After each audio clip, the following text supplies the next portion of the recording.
When you win, you can rewrite history and make people whatever you want them to be. You can make Moses look like, like a Caucasian. You can do all kinds of things. You want to find out what these people look like. So now the people in ancient Sumer. This is from the first references from the Introduction to the Study of African Classical Civilizations, Runoko Rashidi. He said the founders of the first Mesopotamian civilization were black Sumerians. Now when you take civilization in school, they tell you that it all started in Mesopotamia. Around the area of present-day Iraq, Babylon, Sumeria. But he says that the ancient Sumerians were black people. Mesopotamia was the biblical land of Shinar or Sumer. The Sumerians left no doubt to how they viewed themselves racially.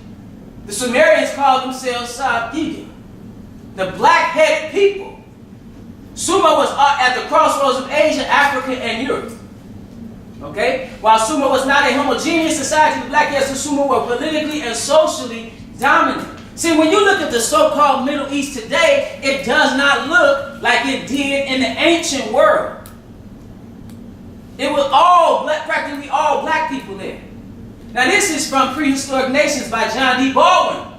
He has the same position. He says the early colonists of Babylonia, again, that's the same land, we're talking about ancient Sumeria and Mesopotamia, he said were of the same race as the inhabitants of the Upper Nile. So if they're the inhabitants of the Upper Nile, who are these people? They black people. They black people. Where's the Nile at? What continent? It's in Africa. Who said that? The little one. Very good. All right. Genesis 12 and verse 1. Because we're going to see what was promised to this patriarch. Genesis 12 and verse 1. When you ready, go ahead. And the Lord had said unto Abram, Get thee out of thy country and from thy kindred and from thy father's house unto a land that I will show thee. We shall follow his example. So he said, come out, because Babylon is the hub of all false worship. When it comes to false worship, when it comes to idolatry and paganism, all roads lead to Babylon. Secular and holy text tells you this. See, so he's coming out of that place. See, our fathers before him worshiped falsely in that place. But this patriarch, Abraham, was called out. Just like we need to come out, spiritually speaking, of Babylon. Our people right now are worshiping according to that same old way that they did even in Babylon unto this very day. And we need to come out. We need to follow the example of the father of faith. He said, and the Lord has said unto Abraham, Get thee out of thy country and from thy kindred. Verse 2. And I will make of thee a great nation. And I will bless thee and make thy name great. So you do this, and I'm gonna bless you. Go ahead. And thou shalt be a blessing. And I will bless them that bless thee, and curse him that curseth thee. Go ahead. And in thee shall all the families of the earth be blessed. So through you all the families of the earth shall be blessed. Let's go to verse 4. So Abraham departed as the Lord had spoken unto him. Because he was obedient to all the laws, statutes, and commandments of God. He believed and had faith. So he departed as the Lord had spoken unto him. Go ahead. And Lot went with him. And Abram was 75 years old when he departed out of Haran. Go ahead. And Abram took Sarai, his wife, and Lot, his brother's son, and all their substance that they had gathered. Go ahead. And the souls that they had gotten in Haran. And they went forth into the land of Canaan. And into the land of Canaan they came. So they went into the land of Canaan. See, he was even, and it was filled with Hamitic people. Canaanites. Okay? And that's the land of Israel, which is much bigger than the political dimensions that you see today. But nevertheless, that's just a part of Africa. So he goes through this land, and they have not inherited that land yet. But verse 6. And Abram passed through the land into the place of Sichem, unto the plain of Moriah, and the Canaanite was then in the land. Right, the Canaanites were in the land while he was there. But he understood and he had faith that his descendants were not just going to inherit that land then, but ultimately when it's all said and done, even at the return of the Messiah, he was going to even be there. But verse 7.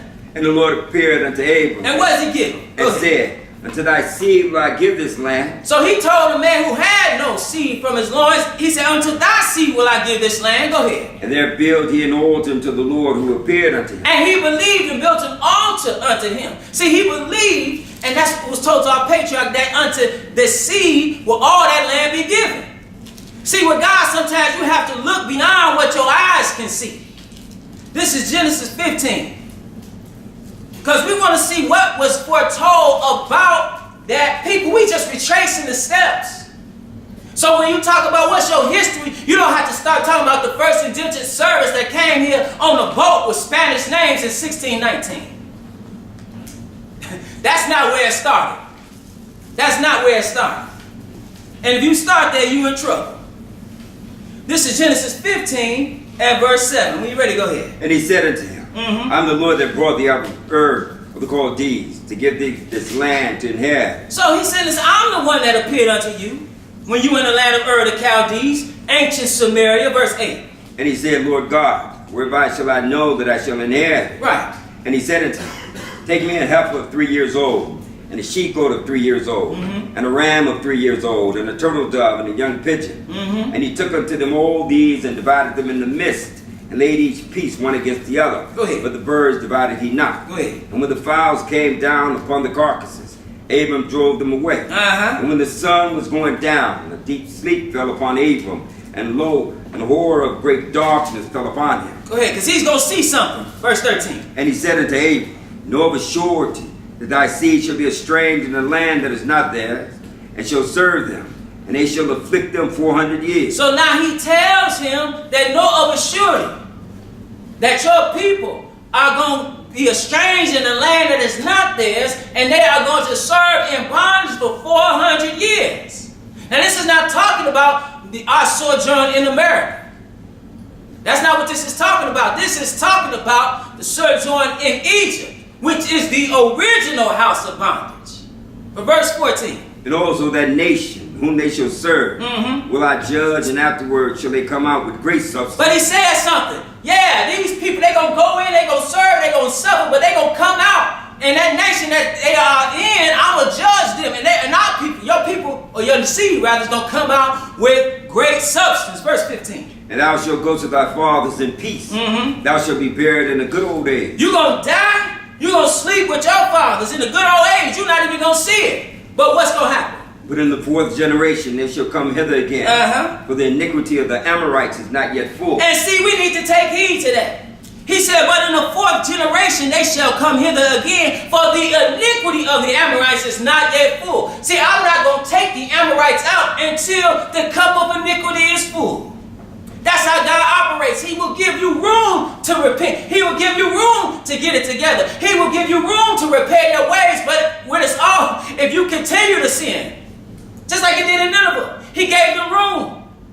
But they repented and they fasted when Jonah went there. But you should take heed to this, because when you look at this country right now, at what point does the cup of iniquity reach its brim? How much sin can be done before destruction comes, before judgment of God comes? This is how he operates.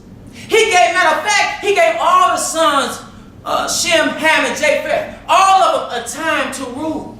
We are in the time of the Gentiles. And he is going to pour out his judgment upon all that are in rulership right now at his coming. That's how he operates. He couldn't remove them Amorites until the cup of iniquity had reached his brim. Now he brings judgment. Now Israel can come in and take over. And that's the judgment of God upon those people. And when Israel sinned against God, when we transgressed his laws, his statutes, and his commandments, he did what? He kicked us out of the land and brought some other people to judge us. We serve a righteous God. Let's go to Exodus 1. Did you finish that? Yeah. Exodus 1 and verse 7. Exodus 1 and verse 7. Because we want to find out what happens to Israel while in Egypt. Because he said they were going to go into a land that was not theirs. You read towards the end of Genesis about how the people go into Egypt, how about 70 souls, they go into Egypt.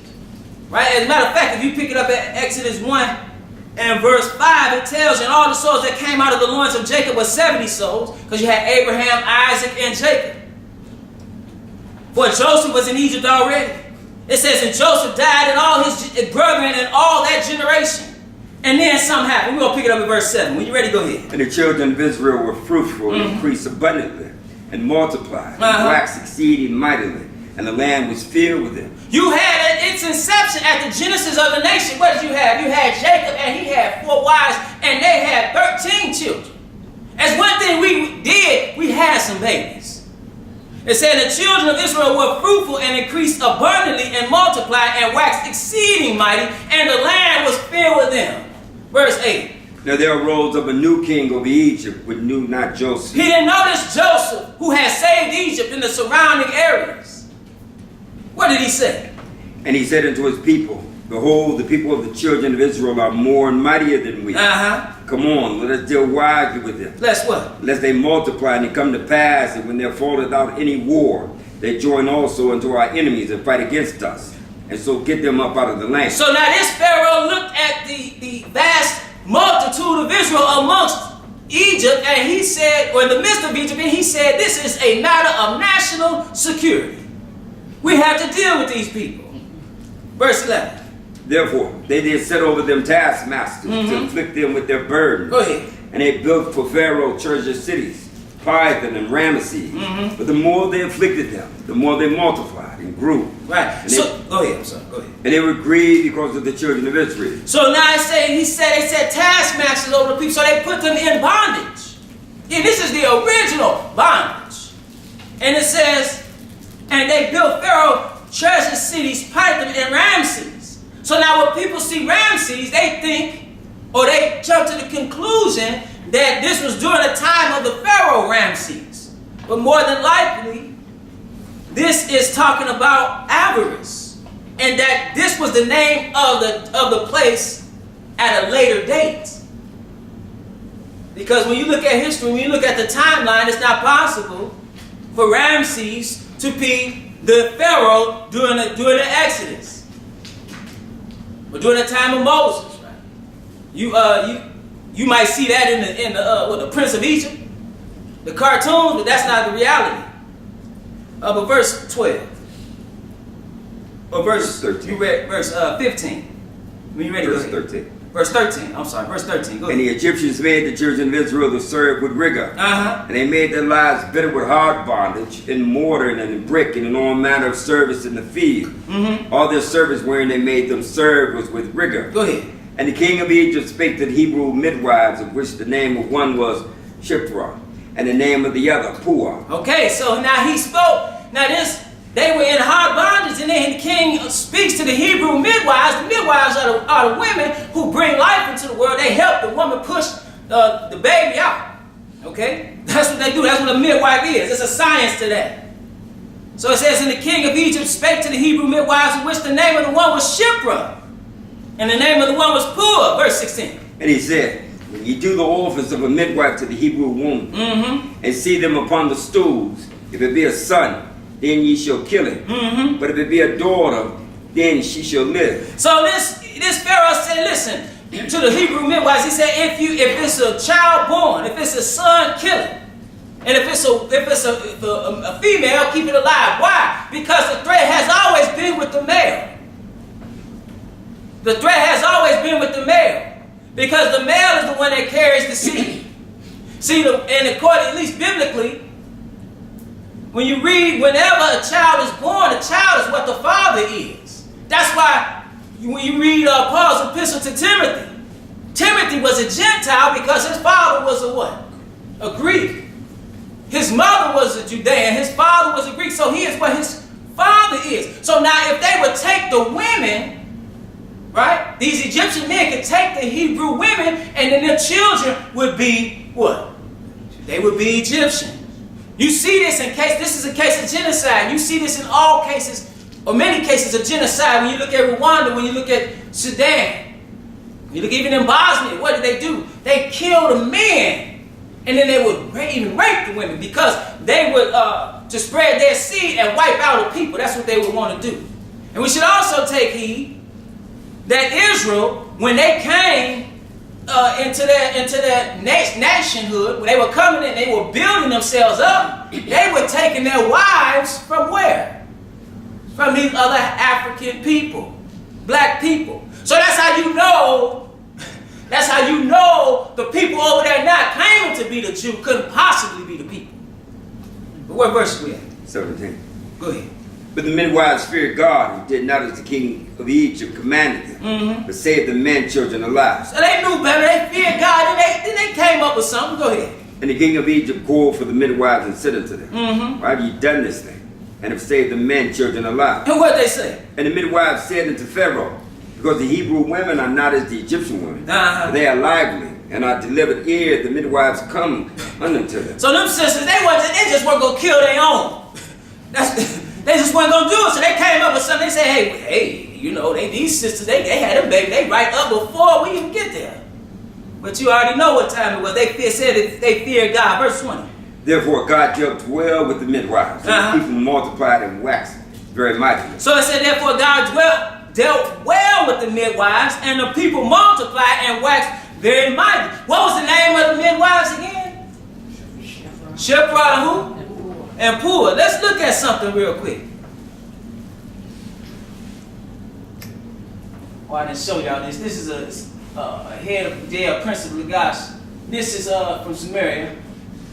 Now, this is from the Shipra Papyrus, the same namesake as the one we just read about in Exodus. I'm not saying that the name that's mentioned here is her. What I'm saying is that's a Hebrew name amongst the Egyptian servants.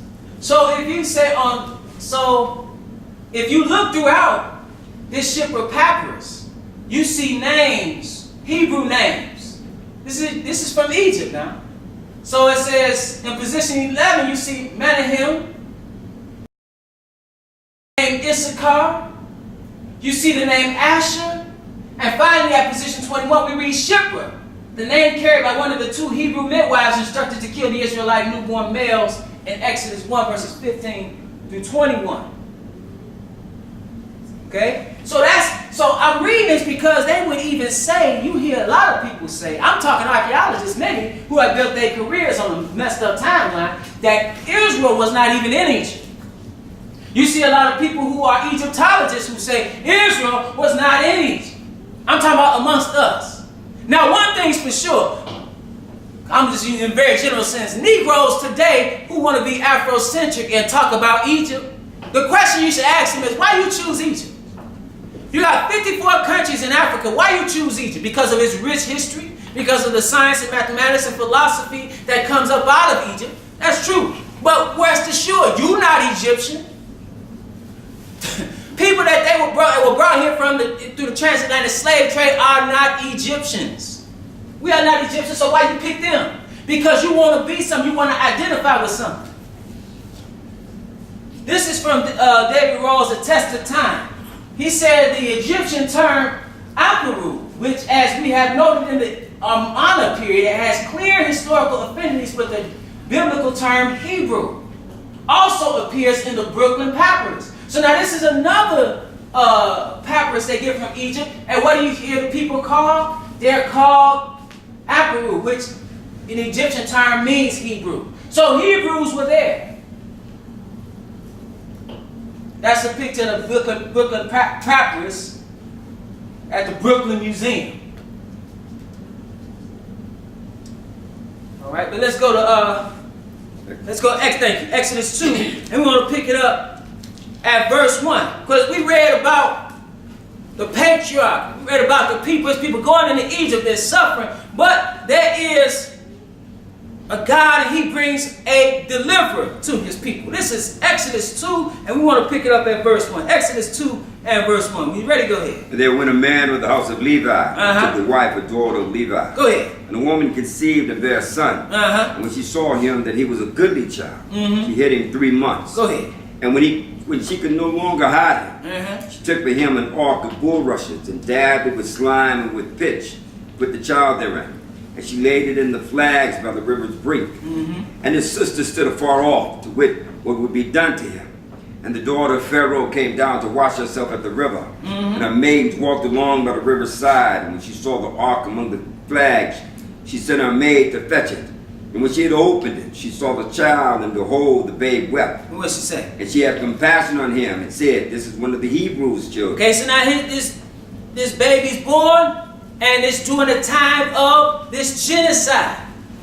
And we should know that this is Moses, and he is, Jesus is a prophet likened unto Moses because he's born under similar circumstances in the days of Herod. That's just one of the parallels that you can find between the two. But let's get down to verse 11. When you're ready, go ahead. And it came to pass in those days, when Moses was grown, that he went out unto his brethren, and looked on their birds, and he spied in Egyptians, smiting the Hebrew. Okay, so he knew he was a Hebrew. Name was Moses or Moshe meaning drawn from the water. His mother nursed him. He knew he was a Hebrew. It says, and it came to pass in those days when Moses was grown that he went out unto his brethren and looked on their burdens, and he spied an Egyptian, smiting in Hebrew, one of his brethren. What did he do? This meek man. Meek man upon the earth. What did he do? And he looked this way and that way. When he saw that there was no man, and what did he do? He slew the Egyptian and hid him in the sand. You knew that was a brother. Looking left, looking right. Slew him and then go hide him in the sand. Let's go to verse 15. We ready to go ahead. Now when Pharaoh heard this thing, he sought to slay Moses. But Moses fled from the face of Pharaoh. Go ahead. And dwelt in the land of Midian. And he sat down by a well. So now he fled from Pharaoh and he dwelt in the land of Midian. Where is Midian at today? That's present day Saudi Arabia. Okay? And then it says in something in verse 16. When you ready, go ahead. Now the priests of Midian had 7 daughters. And they came and drew water and filled the troughs to water their father's flock. Go ahead. And the shepherds came and drove them away. But Moses stood up and helped them. So Moses is helping. He's helping his brother and he's helping these sisters. And he watered their flock. Verse 18. And when they came to Reu, their father, he said, how is it that you come so soon to die? So he had a question to his daughters. How is it that you are done with your chore so soon? What did they say? And they said, and the Egyptians delivered us out of the hand of the shepherds, and also drew water enough for us, and watered the flock. So here's again how you know the people who claiming to be the Jew today, claiming to be the Israelites today, or Israelis, are some liars. Because Moses is described as a what? An Egyptian. Right? Just like Joseph was mistaken as an Egyptian by his own brothers. So if that's the case, Moses, just like the rest of the Hebrews, had to look like the Egyptians. That's how he could even hide in Pharaoh's household. But let's look at what these Egyptians look like. Okay? So this is here, the Sphinx, the great Sphinx that you see. This is after it's destroyed. But if you look closely, you can see still these African features. This is a sketch that was made by Vivant Denon in 1789 or 98. And as you can see, this wide, broad nose and these big, thick lips, he says something about it. Now this is the picture of the man. He's not Egyptian, he's French. He went at 1789. He accompanied Napoleon after the Egyptian campaign of 1798, but he saw the Sphinx. And he said something. He says, though its proportions are colossal, the outline is pure and graceful. The expression of the head is mild, gracious, and tranquil. The character is what? African. This is in Egypt. This is important to know because they would tell you now that the Egyptians were not Africans. Because they cannot give credit to Egypt for medicine. You realize they were doing cataract surgery in ancient Egypt? They can't give you credit for the sacred geometry. They can't really tell the truth that all these Greek philosophers that they hold in high esteem actually studied in mystery schools in Egypt. They can't tell you that.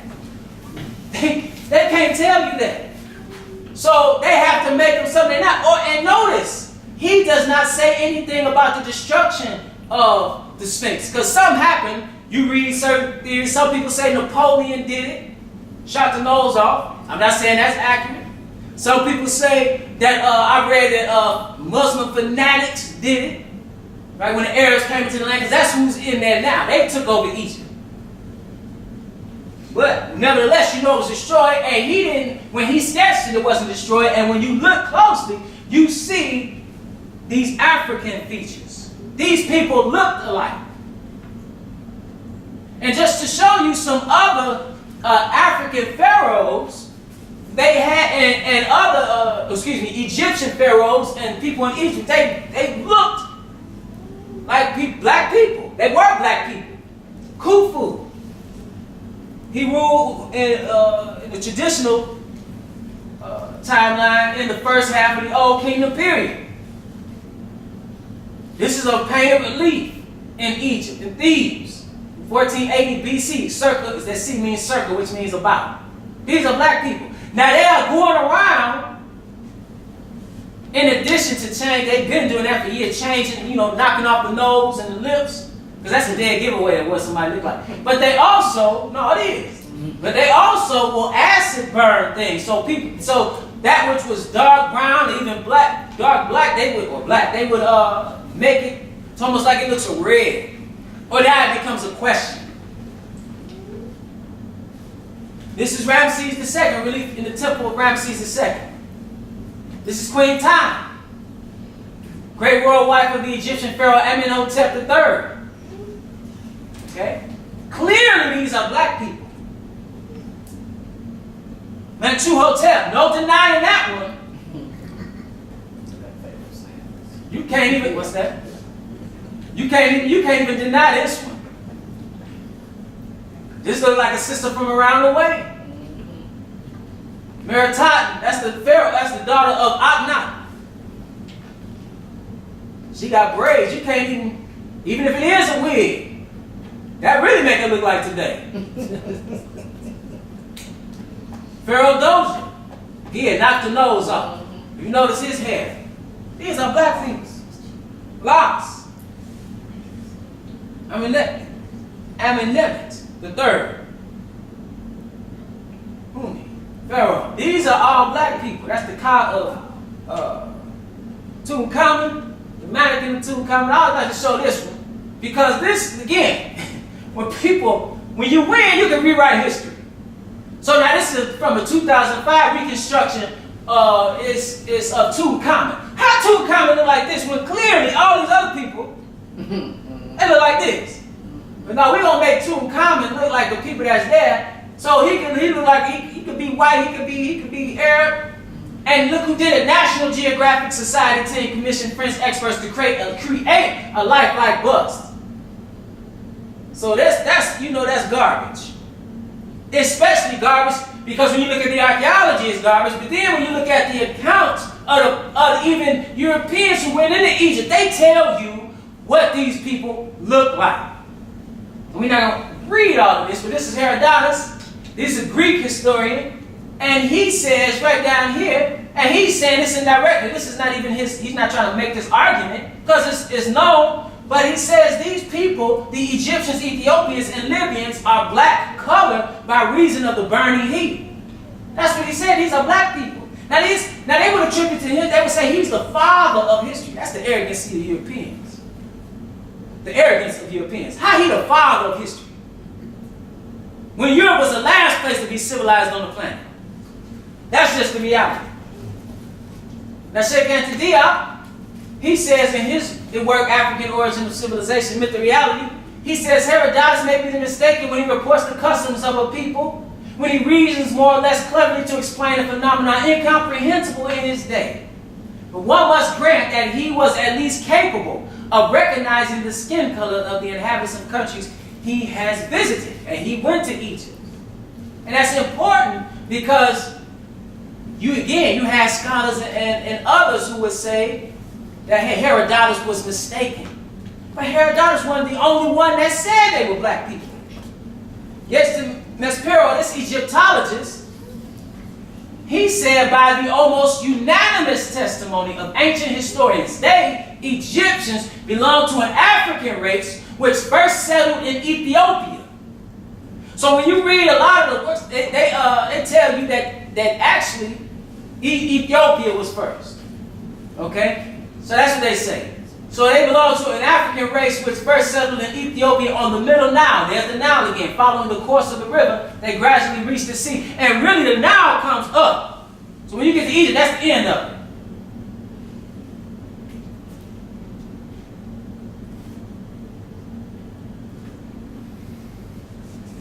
What we at right now? We at Exodus 4. Exodus 4.